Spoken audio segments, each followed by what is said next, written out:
Buenas tardes a todos y a todas.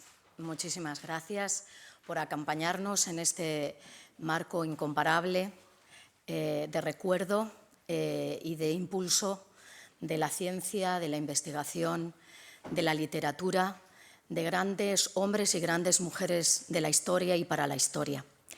Gracias por estar acompañando en la tarde de hoy a nuestro compañero y amigo Juan Manuel del Valle, en este acto tan entrañable, entre otras cosas, porque supone el dar a conocer públicamente la última de sus obras literarias. Y para mí es un verdadero honor ser la persona que vaya a daros un poquito de cuenta de lo que es nuestro compañero, bien conocido por todas y por todos, pero me gustaría hacer un pequeño recorrido, tanto por su vida como por su obra, por lo que es y lo que creo yo que es para todas y para todos. Juan Manuel es un hombre del Renacimiento, es, como se dice en la descripción de los hombres del Renacimiento, un gentil hombre. Y aquí es donde empezó todo, en los brazos y en el seno de su madre y de su padre.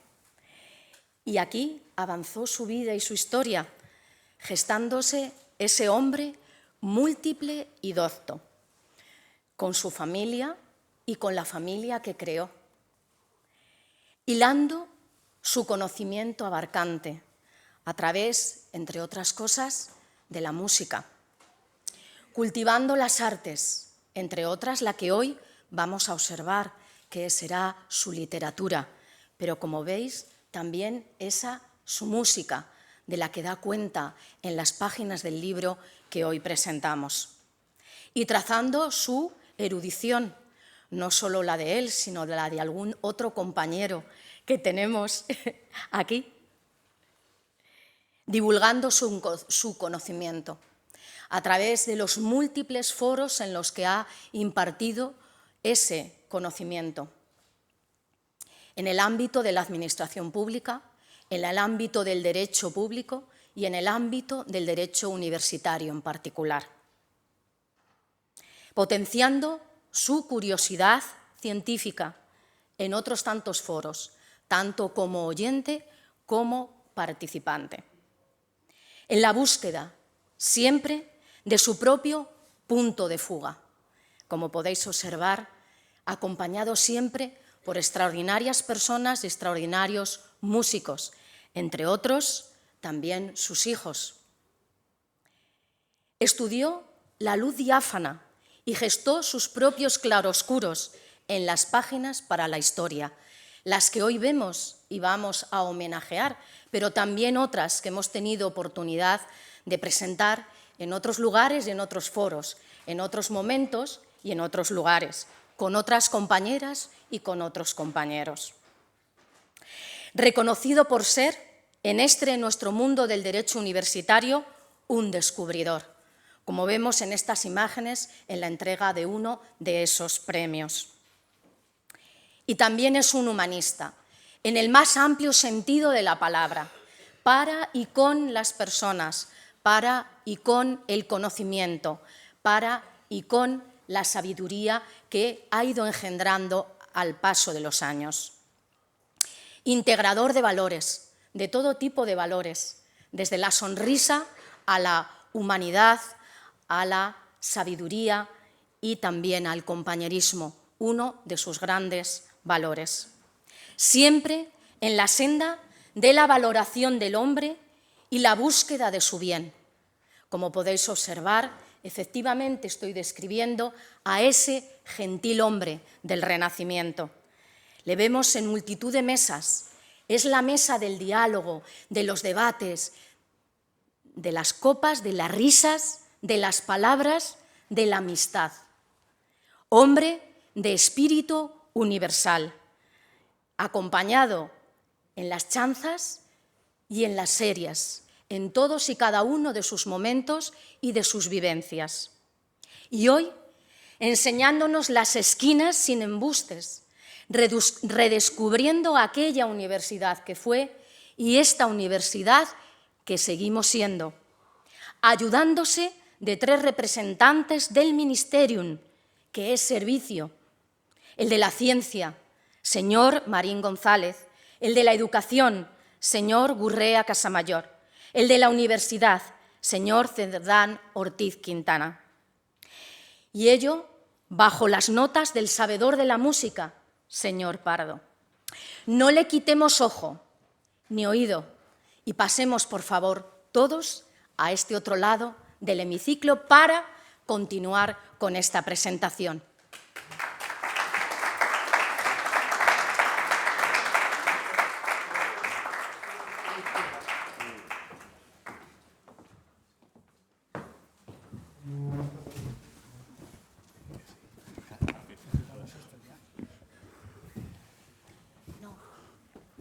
Mientras no se hable, hay que estar con ella. Bien, para continuar con el acto, y como ya he comentado en la presentación, vamos a ir haciendo pequeñas intervenciones de cada uno de los intervinientes que están en la mesa. En primer lugar, queremos que Pablo Martín González, subsecretario del Ministerio de Ciencia e Innovación, sea el que como anfitrión tome la palabra. Muchísimas gracias, Pablo, por favor. Pues muchas gracias, buenas tardes a todos. En primer lugar, cuando Fernando nos propuso a Luis y a mí, lo voy a desvelar porque no es un sitio que tengamos que guardar ningún secreto, presentar el libro, la verdad es que yo me quedé muy sorprendido, lo reconozco. Luego dije, bueno, ¿por qué no? Fuimos a comer con Juan Manuel, la verdad fue una comida muy divertida y dijimos, bueno, lo hacemos en la residencia. Yo tengo que decir que para mí la residencia, y ahí veo a Alicia, es mi casa y me siento muy a gusto, disfruto mucho la residencia, es un sitio maravilloso y que desde el Ministerio de Ciencia apoyamos y seguiremos apoyando, al igual que desde el Ministerio de Educación y también desde el Ministerio de Universidades. Y luego pues, fui dejando pasar el tiempo, tenía el libro encima de mi mesa, lo reconozco. La verdad es que la vida que lleva uno como empleado público y luego como de vez en cuando, a ratos, lamentablemente, como padre de familia, le impide leer mucho. Incluso en Navidad, digo, bueno, en Navidad le doy un buen empujón, no me preocupa nada, yo leeré, no pasa nada, lo hago así. Y de repente se va acercando la fecha y digo, Pablo, tienes que dar un buen empujón. Lo bueno que tiene es que yo he disfrutado, me he reído. Luego le haré alguna pregunta a Juan Manuel de dónde le viene meter el episodio de Marruecos. Yo casualmente viví de pequeño en Marruecos, lo cual me ha hecho mucha gracia la anécdota del viaje a Marrakech, y que no sé si tendrá algún tinte de autobiográfico, luego le preguntaré, o no, yo si él querrá contestar o no. Pero he disfrutado. Primero porque veía el libro como una cosa más ligada a la universidad, luego no voy a desvelar ni debo desvelar el contenido, pero yo me ha sorprendido y me lo he pasado muy bien. También desde el punto de vista personal me ha recordado en parte a mis vivencias universitarias. Ya soy un poco más joven, voy a decirlo así, pero no tan joven como yo quisiera. Yo también estudié Derecho, lo cual también ayuda. Y me ha hecho recordar algunas vivencias en cuanto a mis profesores en el ámbito universitario y en cuanto a algunas vivencias fuera de las aulas. Vamos a dejarlo ahí. Ahí se va a quedar en donde yo estudié, que yo no estudié en Madrid, yo estudié en Granada, en mi tierra, pero yo creo que el ambiente universitario no difiere mucho, ni me temo ni nada, afortunadamente. Y yo que tengo poco más que decir, que me toca dar la bienvenida aquí a esta vuestra casa, que os animo a leer el libro. A mí me ha hecho, la verdad es que he disfrutado, sobre todo ya se lo comentaré luego, con algún pasaje que me ha llamado mucho la atención. Y lo dejé para el final y me ha permitido leerlo casi del tirón, lo cual para mí, que soy muy de atracones en esto, cuando tengo que gestionar el poco tiempo que tiene uno, he disfrutado mucho. Nada más que darle las gracias por que la verdad es que he disfrutado leyéndolo, y eso es yo creo que es el mejor halago que puede hacer uno a una persona. Y me hubiera gustado para unas palabras, pero como hablaba con Luis esta mañana, la profelosa vida que llevamos últimamente no nos permite llevar un tiempo preparado. E incluso, lo diré como anécdota, alguien me dijo hace unos días, cuando lo vieron en la agenda, ¿quieres que te preparemos algo? Me lo leo por ti. Digo, no, quita, yo me he comprometido, yo me lo leo, yo me preparo algo, si es que tengo tiempo, y si no, improviso, que es lo que estoy haciendo.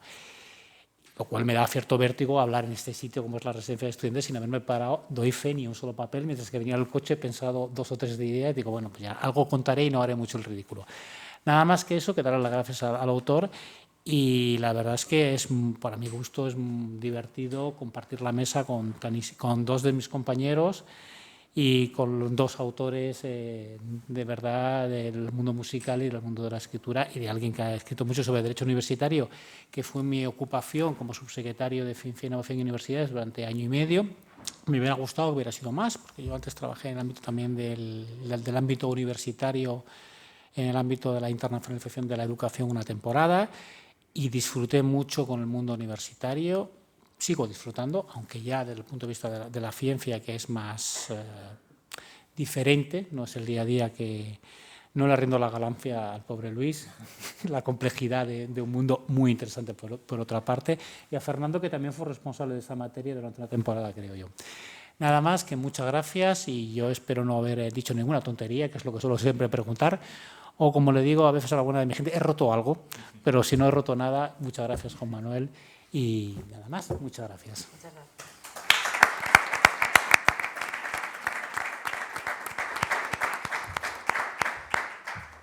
Muchas gracias, Pablo.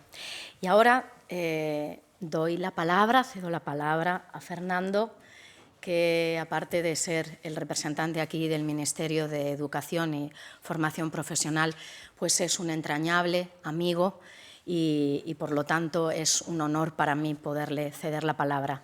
Gracias, Fernando. Muy bien. Ya está. Buenas tardes a todos. Querida directora de la Residencia de Estudiantes y equipo, qué importantes son los equipos.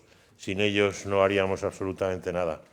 Subsecretarios, compañeros, doctor Pardo, presentadora, Juan Manuel, querido autor, editor, amigos que nos acompañáis, señoras y señores. Les he de manifestar, en primer lugar, la alegría y la satisfacción que me produce poder llevar a cabo una parte de esta presentación, la de este libro del que es autor mi querido y buen amigo Juan Manuel del Valle. Les aseguro desde el principio que esta condición no enturbiará en estos minutos la objetividad que siempre me ha caracterizado. Juan Manuel nos regala un nuevo libro, como nos anunciaba Ana, en este caso una historia novelada, enmarcada en el mundo de la Universidad Española de fines de los 60 y de comienzos de los 70. Marco que nuestro autor conoce bien por haberlo vivido en su formación y por haber dedicado su vida profesional a ser gestor del sistema en la Universidad Politécnica de Madrid durante muchas décadas, ejerciendo la difícil y compleja tarea de ser el letrado jefe de sus servicios jurídicos.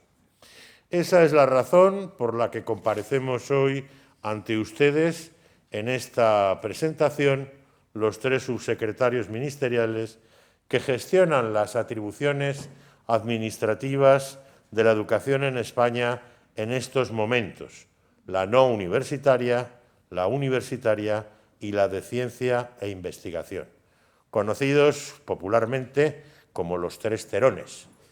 Pavarotti, quien les habla, Domingo, que les acaba de hablar, para que siempre es el Día del Señor con minúscula, por lo tanto todos son los días, son su día, y Carreras, porque tiene mucha carrera por delante. De hecho, hoy es su último acto como subsecretario de Universidades, incorporándose a otras tareas del Gobierno de España en el ámbito de la Unión Europea a partir de mañana. Esta triste figura que encarnamos, como la del ingenioso Hidalgo, encarna un alto cargo administrativo, la de jefes superiores del departamento después del ministro. Fueron creados en el Real Decreto de 18 de junio de 1834 por Martínez de la Rosa, primer presidente del Gobierno, denominado como tal, que puso en pie un régimen de monarquía limitada con el primer parlamento bicameral de la historia de España en la época del recién aprobado Estatuto Real. Desde ese momento han permanecido siempre en nuestra administración, destacando su importancia política única y exclusivamente en su condición de miembros de la Comisión General de Secretarios de Estado y Subsecretarios, órgano de preparación de las decisiones del Consejo de Ministros. Reuniones estas, caracterizadas siempre, como podrán anticipar ustedes, por su brevedad, por su amenidad y por su bonomía. Afortunadamente, cuentan ustedes hoy entre nosotros, y nosotros también somos afortunados de ello, con la presencia del doctor Pardo, título otorgado por mi querida Pepa Fernández.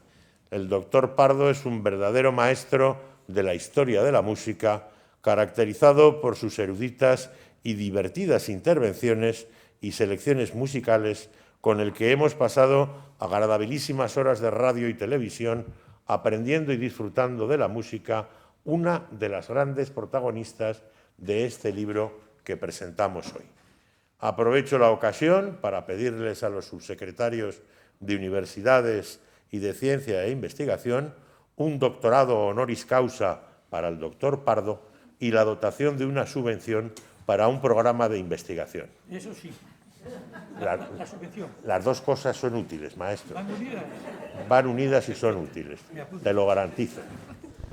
A él se une nuestra hiperactiva y contemporánea Ana Caro como presentadora, con grandes responsabilidades en la gestión del sistema de enseñanza en su carrera, pero que pertenece ya a tiempos modernos y no al cine mudo como nosotros. ¿Acaso haya esquinas sin embustes? Resulta un entretenido libro descriptor de nuestra Universidad Española a finales de los 60 y comienzos de los 70. Describe con acierto la vida del estudiantado universitario con gran detalle, sin duda fruto de las propias vivencias. Hace una radiografía del profesorado y la cultura vivida en esos tiempos en el transcurso del relato: música, cine, lecturas, autores, gastronomía, vida política. Recuerda incluso, para evitar el olvido, algunos de los personajes grotescos del tardofranquismo, vinculados al mundo universitario, hurgadores del mismo con la intención de no olvidar, supongo. Al hilo de calles y recorridos, apunta y recuerda partes de nuestra compleja y difícil historia del siglo XIX, tan poco conocida y estudiada por los españoles, salvo los especialistas. Al mismo tiempo, es una guía de viajes, especialmente de Madrid. Se nota que el libro está escrito por un gato.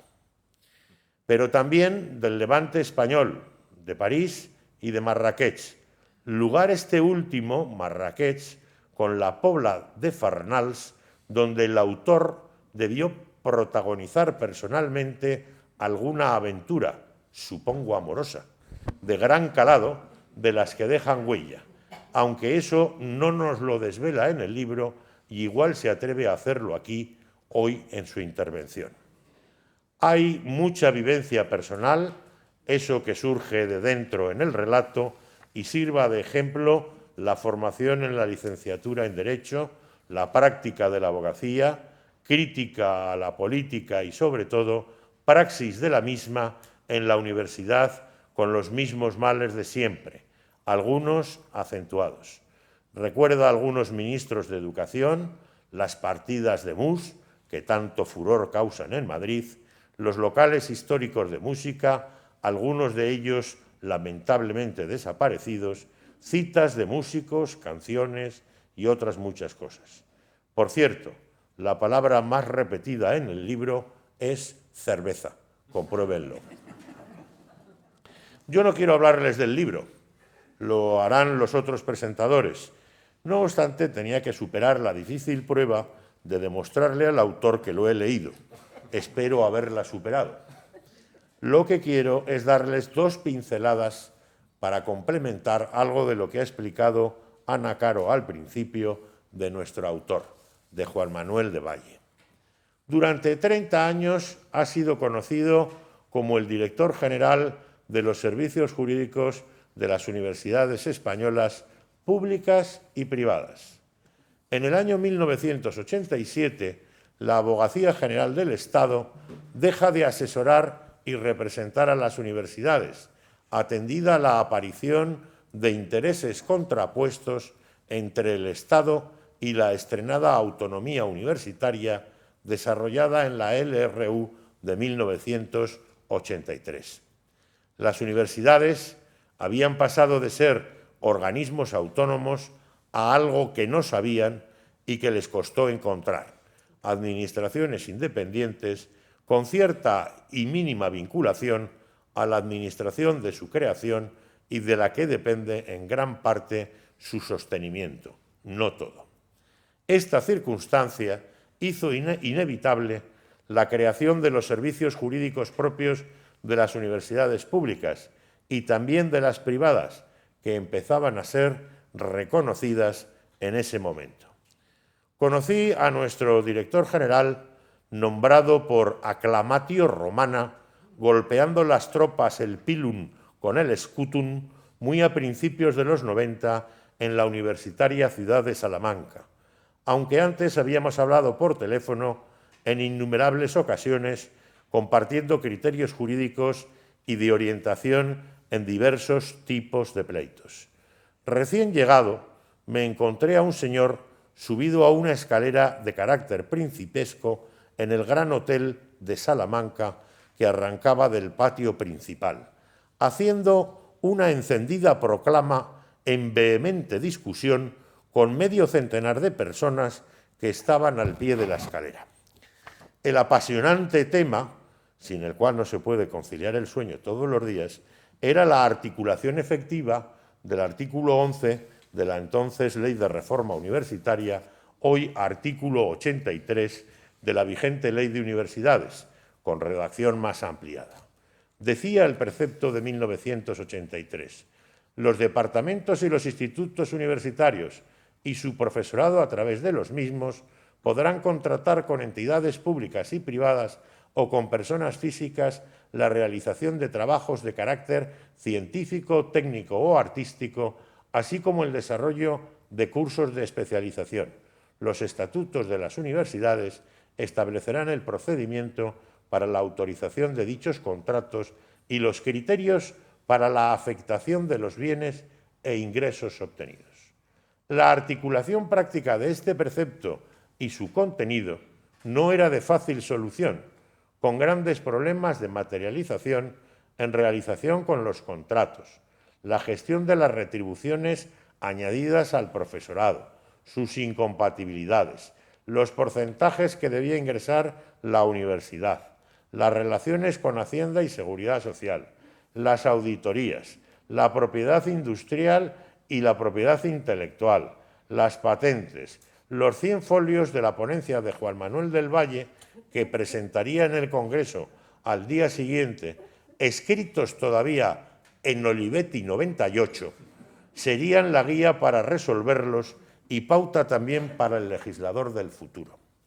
A partir de ahí, innumerables libros de análisis jurídicos sobre el funcionamiento de las universidades, sus problemas de gestión, oposiciones, congresos, jornadas, intercambios de sentencias, preparación de estrategias de defensa comunes en todo el territorio, fruto de la cooperación jurídica, y un largo camino durante 30 años que ha tenido como resultado mucho éxito en la vida institucional de las universidades. Para conseguir esto se necesita siempre alguien generoso en su tiempo, como del Valle, con ideas, que no es lo de menos, inquietudes y sólida formación, coordinando, compartiendo el resultado de sus estudios, contrastándolos con los demás, de forma dialogante hasta la extenuación y poseedor de un verbo inflamado como buen orador que lo es. En lo personal, siempre encontró el momento, cuando venías a trabajar a Madrid, de quedar contigo y tener un caluroso y afable trato en un encuentro en el que siempre se acomodaba a ti, a tu horario y obligaciones. Mima a todos y especialmente a los amigos. Sincero y respetuoso, lo cual no es poco en estos tiempos, con el otro, comparte sus aficiones y preocupaciones también en lo personal. Entre ellas la música. Es músico y fundador del grupo musical Vino Tinto, conocido por su famosa canción Habla, pueblo, habla, empleada en las elecciones de 1976. Esta condición de músico, profundamente por él vivida en distintos grupos de folk, hizo que las asesorías jurídicas de las universidades contásemos con un himno que compuso, de los pocos cuerpos funcionariales que lo disponen.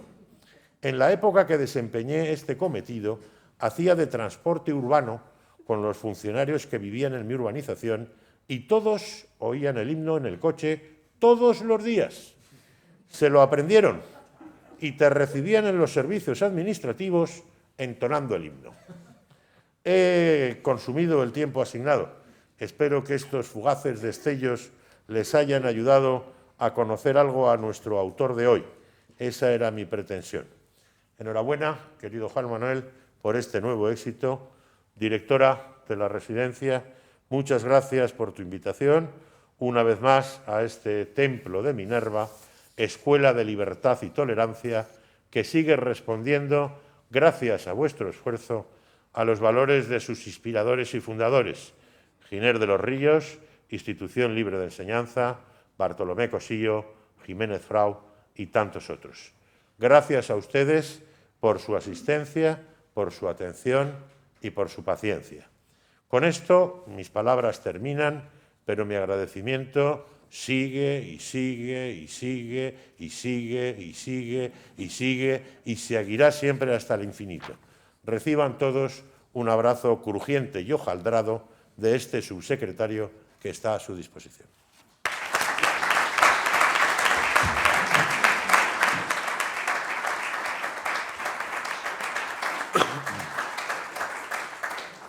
Muchísimas gracias, querido Fernando.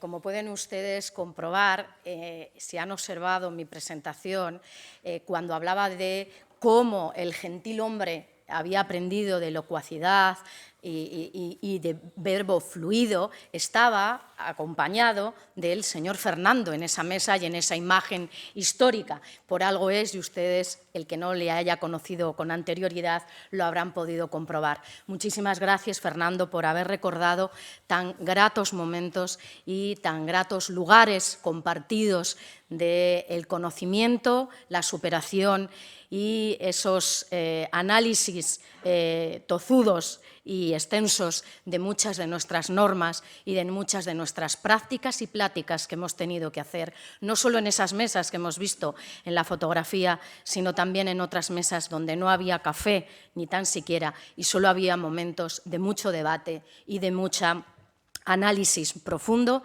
que logró no solo superar en el ámbito de la legislación, sino ahondar también en la superación de muchos procedimientos y de muchos pronunciamientos jurisprudenciales que han dado lugar a lo que yo ya he comentado con anterioridad y que con orgullo podemos decir que es otra rama del derecho y es el derecho universitario. Gracias a personas como Fernando y como Juan Manuel, hoy podemos esgrimirlo como tal. Por lo tanto, gracias a ambos. Continuamos con las intervenciones y ahora pediría al subsecretario del Ministerio de Universidades, por favor, Luis, que tomes la palabra y que siento muchísimo, aunque será para bien y para tu progresión profesional, que abandones nuestro ministerio, mi ministerio, que no sabré a dónde acudir con mis pláticas y mis peticiones y rogativas. Tendrás que cederle el testigo a alguien que me aguante, por favor. Muchísimas gracias, Ana, y buenas tardes a todos y todas. Muchas gracias también a Alicia, la directora de esta residencia, por la acogida. Y muchas gracias.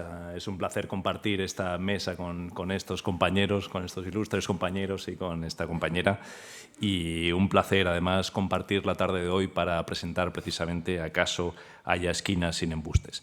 Y lo es para mí por varios motivos. En el plano personal, porque siempre es un gusto regresar a esta casa, a esta residencia de estudiantes, y la verdad es que también le tengo que agradecer a Pablo Martín por el cuidado extremo que tiene como parte del CSIC con esta casa, y además, efectivamente, como decía Fernando también, tanto el Ministerio de Educación y Formación Profesional como el Ministerio de Universidades forman parte del patronato de esta residencia.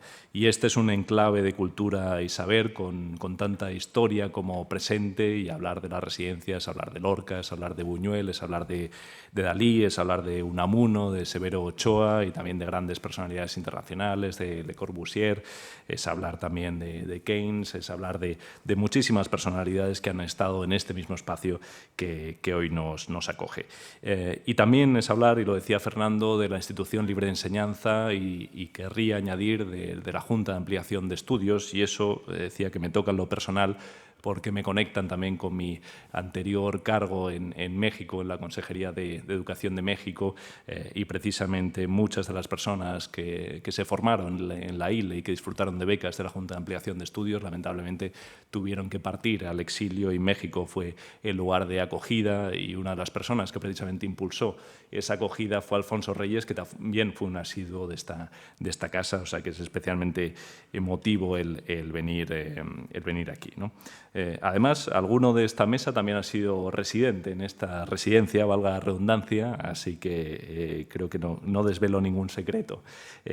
Lo bien que ha acogido esta residencia, no solo a subsecretarios, a secretarios de Estado, a ministros, o sea que es un lugar especialmente emotivo. Y en segundo lugar, lo desvelaba Fernando, como subsecretario de Universidades, participar en la presentación de un libro sobre la Universidad del 68 y de siempre, como reza el subtítulo, pues es especialmente estimulante, y además se da esa coincidencia casi de justicia poética, que será mi último acto, mi última actividad como subsecretario de Universidades, con lo cual es un verdadero placer terminar estos 2 años intensos, de intenso trabajo, con un evento tan grato como este, ¿no?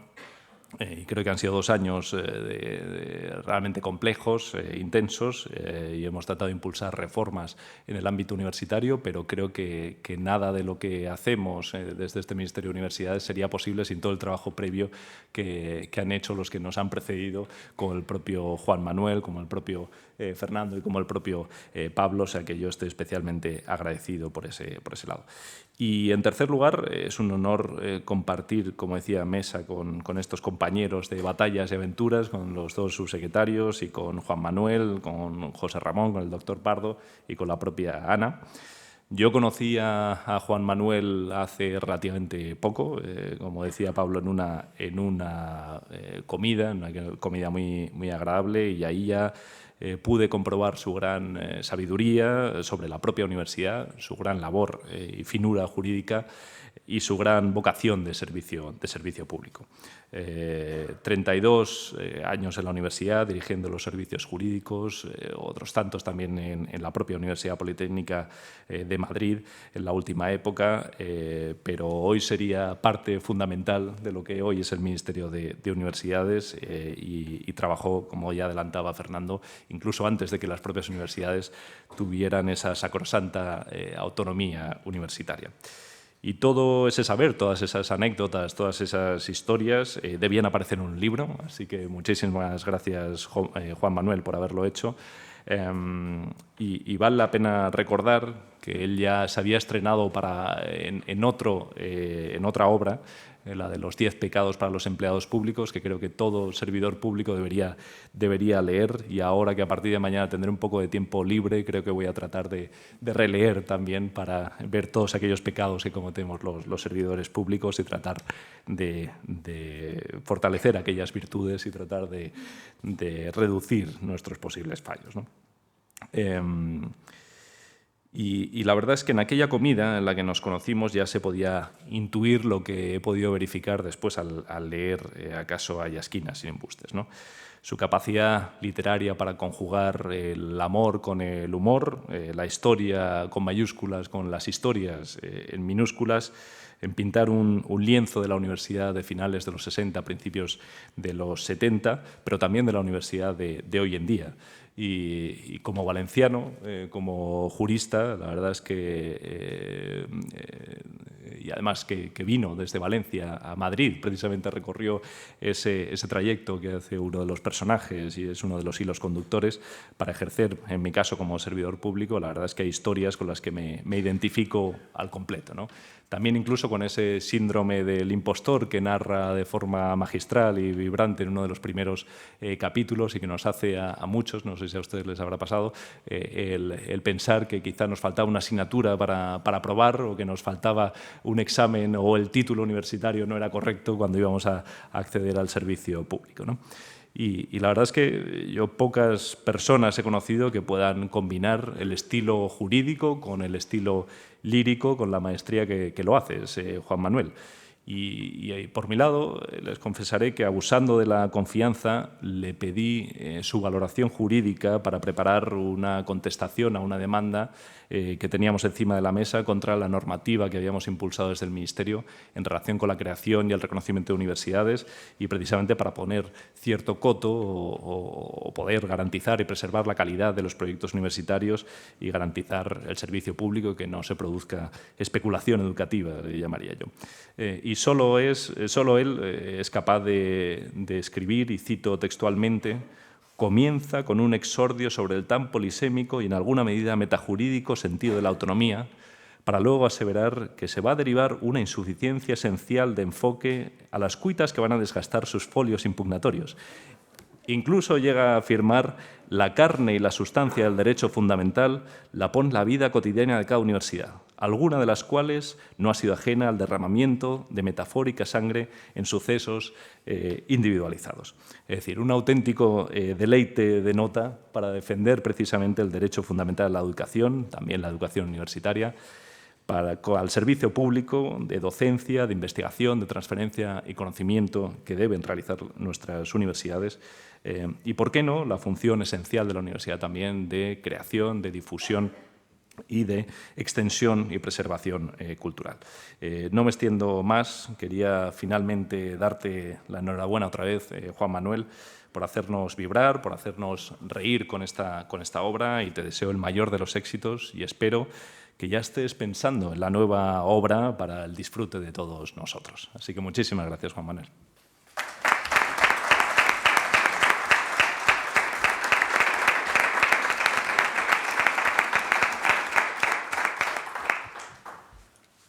Muchísimas gracias, Luis. Continuamos con la presentación y ahora cambiamos el ámbito político y de gestión por el ámbito musical. Para dar la palabra al doctor Pardo, que como bien ha apuntado ya Fernando, es sobradamente conocido por todas y por todos, por sus magníficas intervenciones en radio y en televisión y por sus amplios conocimientos siempre engalanados con esa forma extraordinaria de contar su sabiduría. Hemos comentado desde el inicio de esta presentación, con esas imágenes antiguas que os he puesto al principio, esa vertiente tan importante para Juan Manuel, que es la musical, que le une con muchos de los que estáis aquí y que veo con satisfacción que habéis venido a acompañarle en esta tarde y que para mí, os comentaba antes alguno, sois como de mi familia, de tanto oírle hablar a Juan Manuel de vosotros, de haberos escuchado en alguna ocasión y de repasar vuestras músicas, vuestras imágenes, vuestros recuerdos y esa forma tan particular y bella que tenéis de continuar estando siempre en el momento justo y en el lugar adecuado para hacernos nostálgicos, sentidos y no sentidos, para saber que la música siempre es el lugar al que volver y en el que podernos mecer.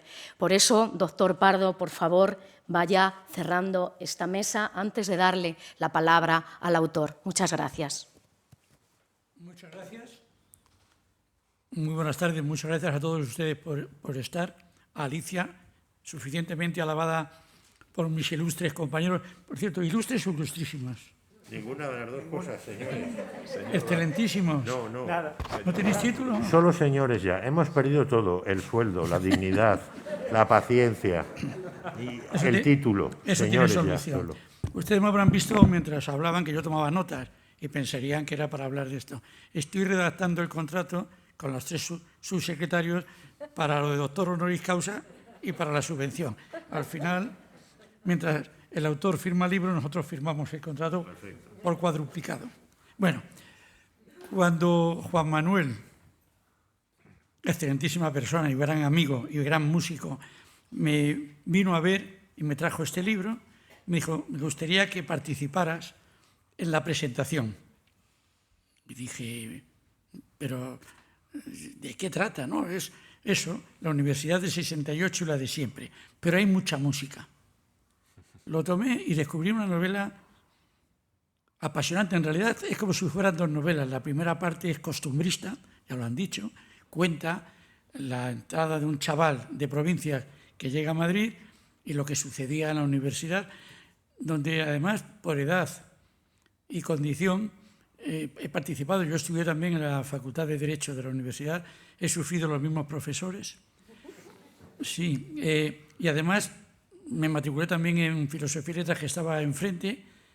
A eso no lo cita, pero era el lugar donde íbamos todos, porque eran las chicas más guapas y la mayor cantidad de chicas que había en la universidad. Entonces, las mujeres, si estudiaban, tenía que ser Filosofía y Letras, parecía. Bueno, efectivamente, en el libro, esa primera parte se convierte sutilmente en una novela de espionaje, en una novela de personajes turbios, de gente que engaña al pobre protagonista, pero el protagonista acaba bien, es decir, no se casan al final, pero acaba bien, y tampoco el mayordomo mata a nadie, es decir, ya pueden verlo con tranquilidad. Y efectivamente empecé a ver cantidad y cantidad de referencias musicales. Para empezar, el segundo capítulo se titula El final del verano llegó y tú partirás, que dicho con la poca gracia que yo lo he dicho no les sonará. Pero si hiciéramos pum, tu, el final del verano llegó y tú partirás, ya estamos con el dúo dinámico. Porque cita muchos artistas, pero también incluye en la trama frases y sentimientos que surgen de las canciones. Hice un listado y es apabullante. Es como si estuviera leyendo pues, el Billboard, que es la Biblia de los músicos, porque primero le voy a decir de un tirón, no voy a decir todos, así por orden. He dicho ya el dúo dinámico: Raimón, los 16 jueces, Serrat, Salomé, Hilario Camacho, Lisa Serna, Adolfo Cedrán, Manuel Toaria, Maciel, Rosa Morena, Los Canarios, Los Chichos, Los Chiripitifláuticos, sí, están también, el Colegio Mayor Juan XXIII, Chete Montoliu, Juan Carlos Calderón, Juan Claudio Cifuentes, Paco de Lucía, Pedro Iturralde. Los Pasos, tenemos aquí un paso, el ojo por ojo de Los Pasos. Joaquín está en esta historia. Y no está la historia, lo comentaba antes de empezar, la historia de Agua Viva, porque la novela termina antes de que se forme Agua Viva, así que Simón, ya sabes que tienes que esperar a la segunda parte, que me ha jurado que está ya inventando. Pero quería hablar un poco de esa, ya que me ha tocado, y porque además, porque todos los demás lo han dicho personas mucho más preparadas que yo. Yo ni siquiera soy doctor, pero espero un doctorado pronto. Todo hay que decirlo. Ese día ya podremos codearnos.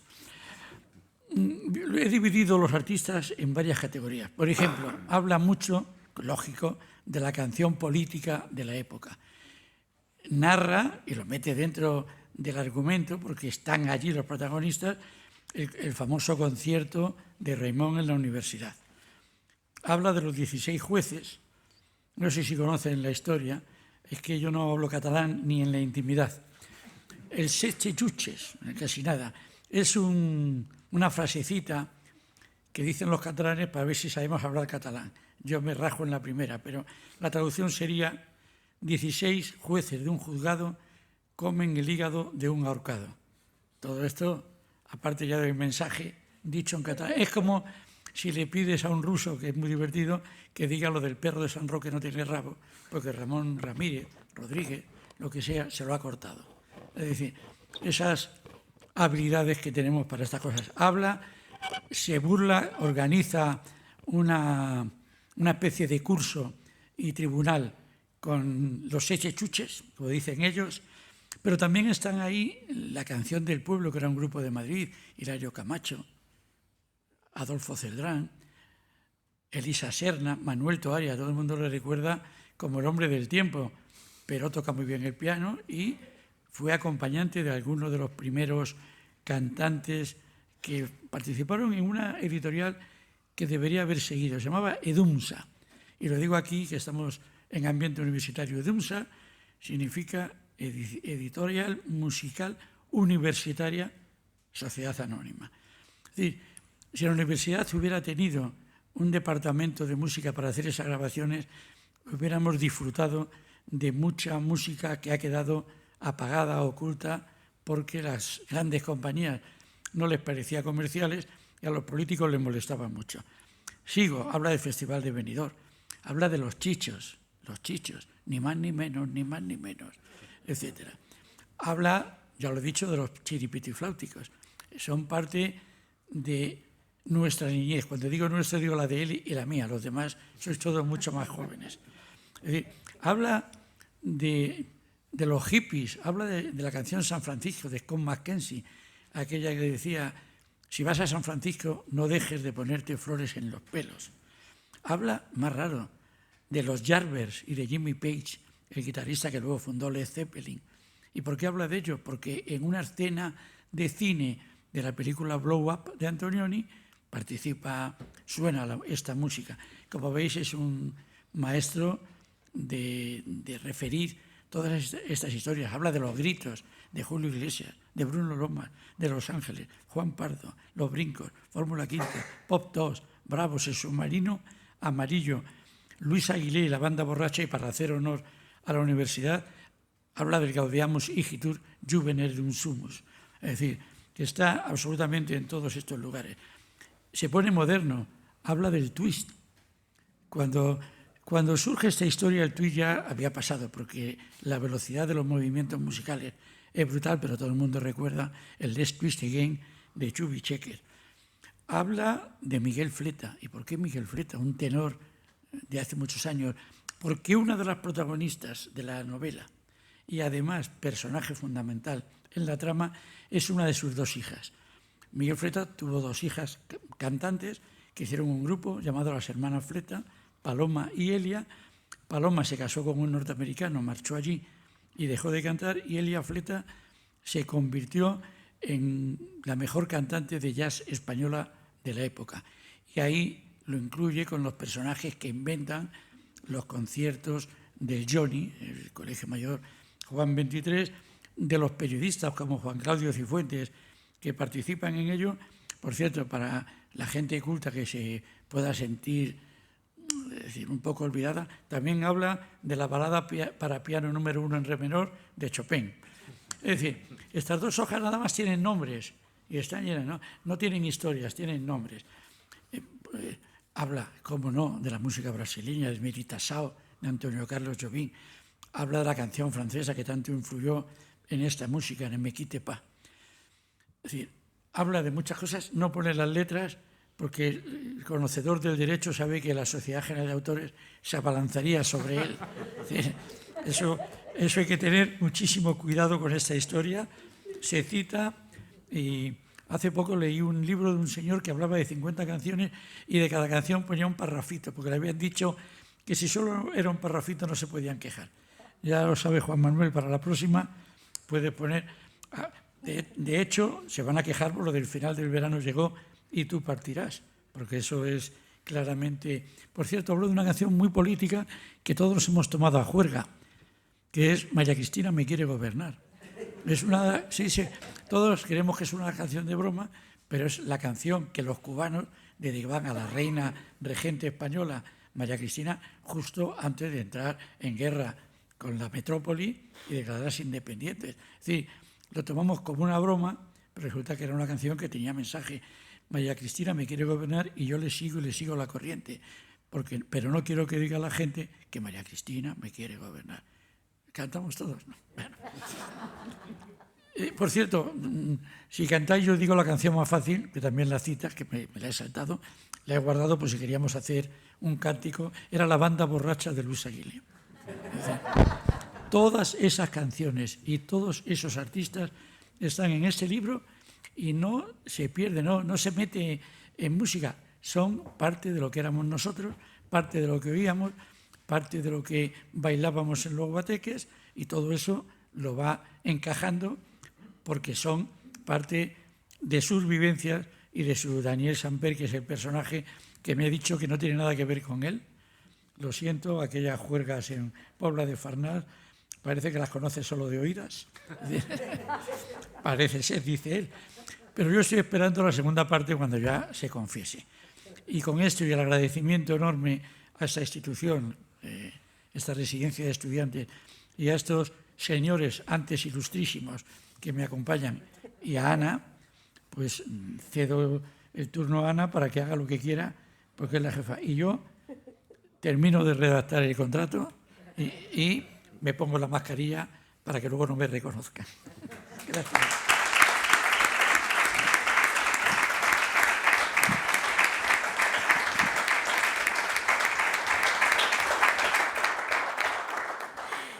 Querido José Ramón, muchísimas gracias.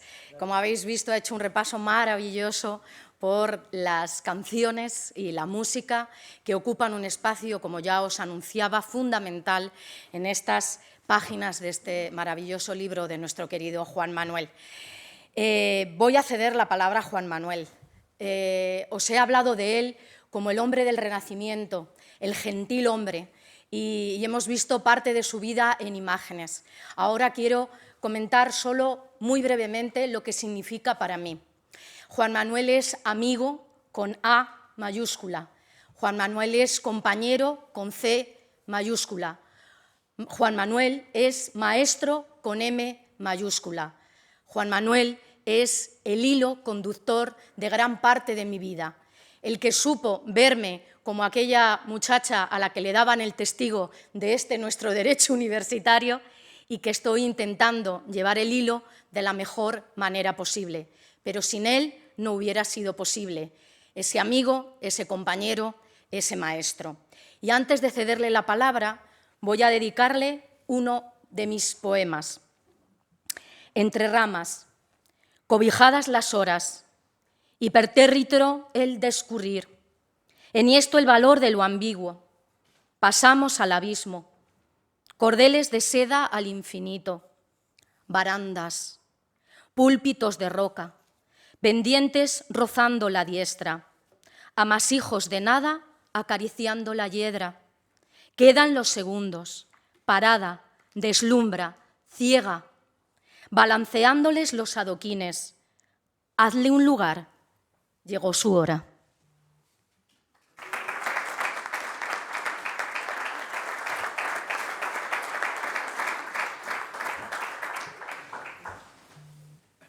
Juan Manuel, es tu hora.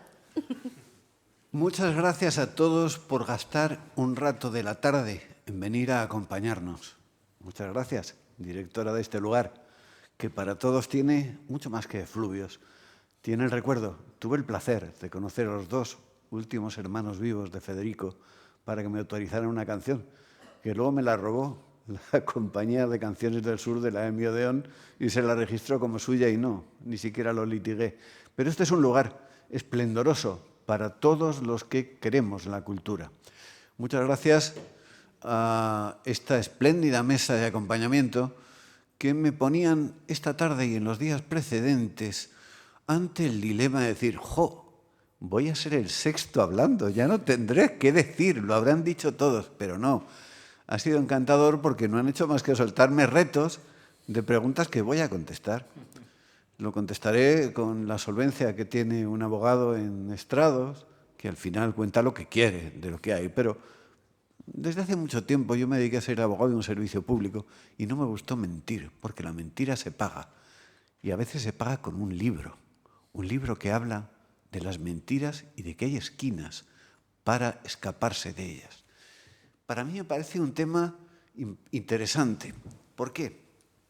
Porque en el tiempo de la no democracia, la mentira se convertía en un reducto goebbeliano o goebbelsiano de la realidad, un trastorno de esta realidad misma que en alguna medida forzaba o a contestar con la realidad y con la verdad y acabar en Carabanchel, que es lo que pasaba en aquellos tiempos cuando no ocurrían cosas peores, porque también hablo de alguna de las cosas peores que ocurrieron en aquel tiempo y que la vivimos, pero también legitima una cierta forma de mentira para escapar de la mentira oficial.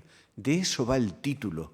Lo comentaba como anécdota cuando mandé el libro a la editorial diciendo yo no sé si esto estará bien escrito, si se podrá publicar. Hubo dos personas que me lo leyeron previamente, una de ellas está aquí, Alicia, y me dijo sí, se puede publicar. Otra de ellas es mi compañero del que hablo en la introducción y no lo voy a decir ahora, José Ramón Chávez, hombre al que quiero una barbaridad, con el que escribí los dos últimos libros anteriores y precedentes a este, y que en la introducción podréis ver la canallada que me hizo. Me dejó solo para escribirlo cuando íbamos a escribir. Cuando yo quería escribirlo los dos juntos, no me apetecía escribir nada solo. Y al final me ha encantado hacerlo. No sé si a vosotros os encantará leer 350 páginas de un libro que empezó sin argumento. Un libro que empezó sin argumento, pero que habla de la mentira y de las formas de escapar de la mentira y de que al final la verdad acaba encontrándonos. Nos encuentra y resulta bien o resulta mal. También habla de la dificultad de encontrar una posición para oponerse a las cosas que no nos conviene rechazar. Ese es el papel del argumento. Ese es el papel de un chico que llega de Valencia a Madrid, que ha pasado una historia que no sabemos si es cierta o es mentira. Lo dilucidaréis cuando leáis el libro y veréis, ¿es cierto lo que cuenta o es nada más un chaval guapo y un poco gilipollas? Además, como siempre he sido tremendamente aventurero, se me ocurrió escribir la novela en plan subjetivo. No tiene narrador, el narrador es el protagonista y le doy un papel pésimo. Luego veremos qué es lo que ocurre con él. Pero él lo que hace es acomodarse a lo que hay en cada momento, es un camaleón. Todo el mundo me pregunta si tiene algo de autobiografía mía la novela. No sé por qué se pregunta siempre eso. A Hemingway no le preguntaba a nadie si pescó alguna vez y tuvo un problema con un pescado que se le puso rebelde y acabó en una barca malamente para hacer aquella maravillosa novela tan pequeñita, aquel cuento tan pequeño. Hombre, algo de acomodación tiene. Alguien que empieza en la música como empecé yo, por acabar con la timidez y con un cierto complejo de inferioridad, que empecé de cantautor, que luego me acogieron estos queridos compañeros que están aquí y de los que hablaré ahora, de Agua Viva, y pasé después a cantar en vino tinto para aguarles el vino, evidentemente, y cantar una canción que era la de Habla Pueblo, que publicitó el referéndum para la ley de la reforma política, no tanto de las elecciones. Pero efectivamente ese es el soporte que está dentro de una serie de anécdotas, porque todo lo que iba a hacer en principio y para lo que estaba pergeñado este libro era para contar cosas de la universidad y cuento, cosas que he vivido, cosas que he escuchado, cosas que no tengo la seguridad de que sean ciertas, cosas que me consta que lo son y que forman la parte de esa universidad que no conocemos en todo momento y en todo lugar. Este es el resultado del libro. Y el libro pasa por casualidad por muchos sitios porque empecé a escribirlo sin argumento. Escribí el primer capítulo en el que contaba dos anécdotas, una que estaba constatada oficialmente y otra que no. Y en la otra que no, y le digo a Pablo, es el resultado de que aparezca Valencia. Ya veremos qué más cosas. Aparece Valencia porque era una anécdota que escuché en el ministerio antes de entrar en la universidad, de un decano de un colegio profesional que llega a serlo sin haber acabado la carrera. Esto era realidad. No era de este colegio profesional, pero me lo ponían a capón para mí, que soy estudiante, fui estudiante de Derecho. A partir de ahí todo lo demás es inventado. Y surgen ciertas cosas a las que voy a dar contestación. porque está la Pobla de Farnals, porque estaba al lado de Valencia y porque en la Pobla de Farnals yo no tuve una novia, pero sí tuve la primera actuación como cantautor que me pagaban 3.000 pesetas. Fue muy gracioso porque era un club militar y cuando se enteraron que iba a cantar canciones sobre poemas de Miguel Hernández, me la prohibieron. Me lo pagaron, pero me la prohibieron. No obstante lo cual, la gente joven que iba allí, los hijos de los militares, evidentemente, quisieron que a la orilla de la playa les cantara las canciones de Miguel Hernández, y se las canté. Cuando iba a presentarla a una compañía de discos para poder grabarlas, yo como cantautor, que aparezco en la novela en un sitio chiquitín, que es verdad, y aquí hay un compañero que lo sabe, porque estaba en la Escuela de Navales. Yo canté ahí, en la Escuela de Navales, y hago como Hitchcock, me pongo un papelín pequeñín. Pues canté allí esa canción y eso fue en la Pobla de Farnals. Y por eso, siendo de Valencia, siendo la Pobla de Farnals, me orienta a ese tipo de cuestiones. ¿Por qué aparece Marrakech, Pablo? ¿Por qué aparece Marrakech? Porque empezando a escribir, buscando argumento, como un autor en situación de pánico, ante no saber qué escribir, ante no saber qué poner en el siguiente capítulo, me encuentro con una anécdota, un suceso terrible, que pasó, que no voy a relatar porque es parte del secreto, de un personaje histórico que dio lugar a 2 películas de cine sobre su historia. Y aquello me pone en trabar un argumento en el que tenga que ver Marrakech con París. Porque yo en principio, querido Simone, en principio, querida Juana, en principio, querida Cristina, quería meter a Aguaviva en la novela, pero efectivamente no es tan así que no existiera Aguaviva. Aguaviva nace en el 69, pero no se me ponía en el otro sitio alternativo en el que podía haber entrado en la acción, que hubiera sido Italia, con la participación de Aguaviva en 2 festivales de San Remo, en los que yo no estuve, cuando me acogieron sustituyendo a Simone, a Luis. Ahora me han vuelto a acoger, pero era solamente como acompañante a la guitarra. Pero me forzó a hacer una trama que ligara París y Marrakech. Es verdad, dicho esto, que el mundo de la música no ha olvidado. Yo cuando estaba en la universidad y cantaba en el Gaudeamus Igitur, yo le hacía voces, no podía evitarlo en los actos públicos. Se me escapaba. Tan es así que cuando después coincido con José Ramón Chávez y empezamos a organizar el follón de la universidad, cuando se encuentra ante la autonomía, también en situación de pánico como la mía, como autor, pues empezamos a organizar congresos, seminarios, a hacer lo que luego se ha considerado como el derecho universitario, que nos reconoció, creo, por eso, el Ministerio de Educación y mi querido Fernando Gurrea, proponiéndonos y concediéndonos la orden de Alfonso X el Sabio por la aportación al derecho universitario. Pero en aquella situación pues se me ocurrió hacerle un himno a la universidad, que lo podréis escuchar si ponéis aedun.es, suena el estribillo para empezar y dentro está la canción, que le llamo himno con todas las ironías, porque es una canción de broma y metiéndose, diciendo como palabra fuerte de la canción, que en la universidad somos azote de la ley. Y efectivamente cuento una historia que luego me sucedió a mí cuando de repente, en un momento determinado, después de haber sido muchos años cargo de libre designación, pues hice algo que no les gustó a mis superiores y me cesaron, y como era funcionario de allí me mandaron a lo que se conoce como el exilio, lo más lejos posible del rectorado. Fue poquito tiempo y me enseñó que en la vida se pueden hacer cosas, otras cosas que no sea trabajar y pasárselo bien. Recuperé de nuevo el mundo de la música y en él volvemos a estar otra vez. Querido Fernando, vamos a hacer algo jurídico también. Efectivamente, el gobierno del Partido Socialista anterior le quitó a los cargos públicos el tratamiento de ilustrísimos o de excelentísimos, pero se lo quitó por un acuerdo del Consejo de Ministros que no desdice la legislación con rango de ley formal, que efectivamente les concede ese tratamiento. Sí se lo quitó, por ejemplo, el carácter de excelentísimo a los señores rectores, no obstante lo cual siguen dándose el trato excelentísimo con la disposición adicional 12ª, creo recordar, de la Ley Orgánica de Universidades. No obstante, sí les mantuvo el de magníficos. Son magníficos, he convivido con 4 estupendamente.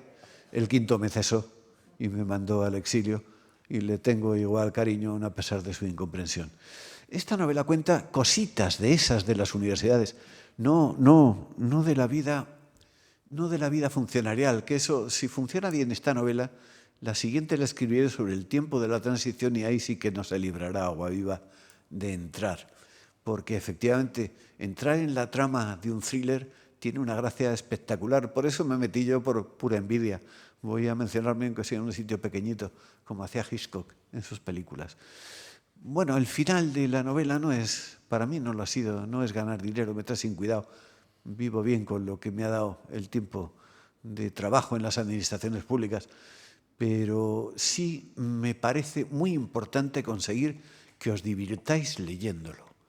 Porque yo me he divertido leyéndolo.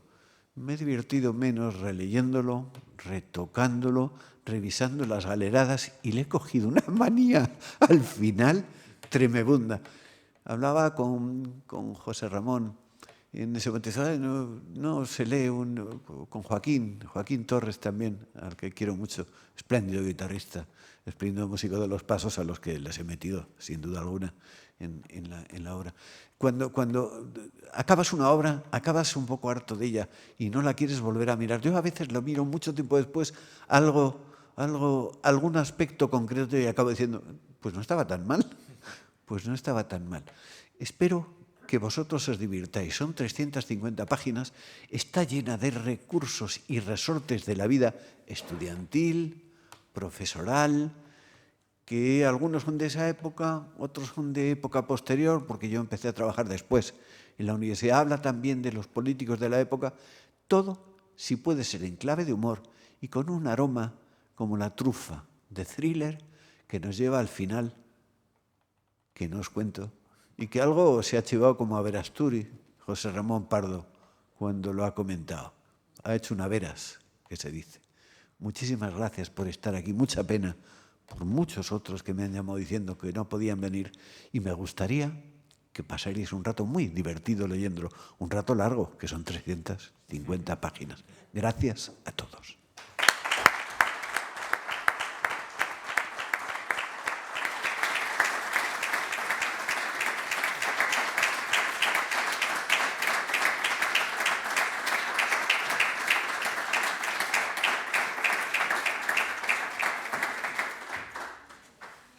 Gracias, querido Juan Manuel.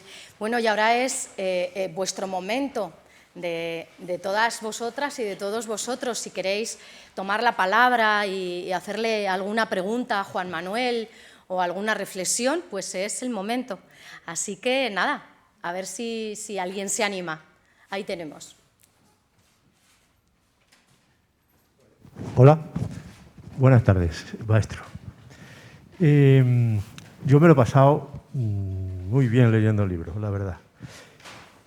Es un libro que tiene varias historias dentro de un libro. Es decir, sí es una novela, hay una historia de todo tipo, pero hay muchas historias. Y la pregunta es casi técnica. ¿Ibas inventándote las historias a medida que escribías? Es decir, hacías un capítulo y luego venía el siguiente dependiendo de lo que hubieras hecho antes. ¿O tenías un guión previo, predeterminado, vamos, y venga, adelante? Me interesa un poco esa técnica que usaste, porque me parece interesantísima. Gracias. Querido Javier, sabes lo que te quiero y me encanta que me hagas esa pregunta, porque leía hace unos días a Pérez Reverte, del que estoy enamorado, como escritor, como persona, me parece terrible. Me pasa como con Sabina, es un hombre que me encanta, le conocí además en La Mandrágora, pero, para convivir con él tiene que ser difícil. Y él dice que no empieza a escribir nada sin tenerlo programado. Yo lo cuento en la introducción. Lo digo, hablé con José Ramón, venga, vamos a hacer un libro. Venga, no, que sí, que los dos, que uno, que los dos, que los... Venga, lo hacemos los dos, me dice el tío cabrón. Y entonces, escríbete un capítulo y yo escribo el siguiente. Escribí el primer capítulo y dijo, ahora sigues con todo lo demás. Y yo sin argumento, ¿qué escribía? Pues sí, me lo he tenido que ir pensando y me he encontrado con cosas. La clave de thriller me la encontré por casualidad. Y efectivamente es un enigma histórico, que es lo que pasó con esta situación, que no voy a desvelar para cuando lo leáis. Me lo tuve que ir inventando y dándome cuenta de lo difícil que es escribir, y de dos cosas, una para bien y otra para mal. Empiezo por la mala, diciendo, caramba, yo creo ser más divertido cuando cuento cosas. Pues me salían unos diálogos que no me gustaban nada, muy largos, pesados, no me gustaban. Algunos sí, bueno, va, pero no. Y una segunda parte, después de todo, lo que más me gustó es la trama, que es una pura improvisación, una obsesión por mantener el nivel y el ritmo de la novela, que vosotros juzgaréis si lo he conseguido, pero para mí es lo que me parece que ha alcanzado mayor valor. Porque, insisto, la novela es una absoluta improvisación de ir pensando, ¿y ahora cómo van a reaccionar los personajes? ¿Y cómo resuelvo lo de que aparezca un microfilm dentro de un zapato? Con un dije. Coño, con un dije. Con un dije. Y ahora, ¿qué hacemos con el dije? ¿Y qué hacemos con lo que se ha tirado en París? ¿Qué hacemos? Ah, pues mira, apareció uno y tal. Ah, pero ese uno va a ser una trampa. Porque al final de lo que sí me siento contento es de la construcción de Laura Márquez como personaje. Me parece un personaje intenso. Y he tratado muy mal al protagonista, porque ya os he dicho que lo traté como un gilipollas. Pero al final acaba, creo, redimido. Pero las hace gordas, ¿eh?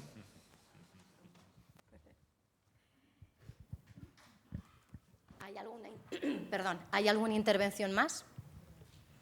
¿Algún comentario? Yo quería comentar una cosa. No sé si me ha notado, pero desde que empezó a hablar estaba traumatizado. Voy a explicar por qué. Porque en las imágenes que se ha visto se me veía en una de hace algunos años con nuestro novelista. Y me di cuenta que llevaba la misma corbata que ahora. Va siendo hora que compre otra. La misma corbata. Me lo he sacado, digo, si llevo la misma. Nunca uso corbata y esta debe ser de alta fidelidad a mí. Y de verdad que me he traumatizado, porque ya estaba a punto de cerrarlo, pero ya era tarde. Pero vamos, estoy perdonado porque no se me ha notado mucho. Quedas perdonado, José Ramón. Bueno, si lo llegó a saber, la había coloreado la imagen. Pues, ¿sí? ¿Hay una intervención allí? Muy bien. Juan Manuel, ¿qué te voy a decir si hace muy poquito que nos conocemos tú y yo? Pero quiero parafrasear un poco ese título, y yo digo que acaso haya esquinas sin señores gentiles como tú. Nada, simplemente darte la enhorabuena, leeré el libro y después lo comentaremos. Y bueno, pues a lo mejor te tomo como referente para ese futuro literario que tú sabes que te he comentado que quiero iniciar. Gracias. Gracias a ti, y que así sea. Escribid todos.